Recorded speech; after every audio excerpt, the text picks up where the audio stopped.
അസ്സലാമു അലൈക്കും വറഹ്മത്തുള്ളാഹി. അബൂ സഈദ് റളിയല്ലാഹു അൻഹു ഉദ്ധരിക്കുന്നു, നബി സല്ലല്ലാഹു അലൈഹി വസല്ലം തങ്ങൾ പറഞ്ഞു, യഖൂലു റബ്ബു, അല്ലാഹു തആല പറഞ്ഞിരിക്കുന്നു. അതായത് നബി തങ്ങൾ പറയാൻ പോകുന്ന ഹദീസ് അത് ഖുദ്സിയായ ഹദീസാണ് എന്നാണ് അർത്ഥം. അല്ലാഹു തആല നബി തങ്ങൾക്ക് നേരിട്ട് അറിയിച്ചു കൊടുത്ത കാര്യമാണ്.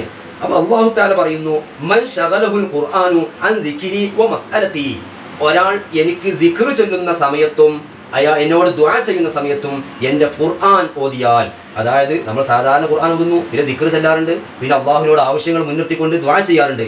ഒരാൾ ദിക്ർ ചെല്ലുന്നില്ല, ആ സമയത്തും ഖുർആനാണ്, ദുആ ചെയ്യുന്നില്ല, ആ സമയത്തും ഖുർആനാണ്. അങ്ങനെ എല്ലാ സമയത്തും ഖുർആൻ ഓതിക്കഴിഞ്ഞാൽ അഅതൈതുഹു അഫ്ളല മാ ഉഅതിയ സായിലീൻ, അയാൾക്ക് ദുആ ചെയ്താൽ കിട്ടുന്ന ഉത്തരത്തേക്കാൾ ശ്രേഷ്ഠമായത് അയാൾക്ക് ഞാൻ കൊടുക്കുമെന്ന് അല്ലാഹു തആല പറഞ്ഞിട്ടുണ്ട്.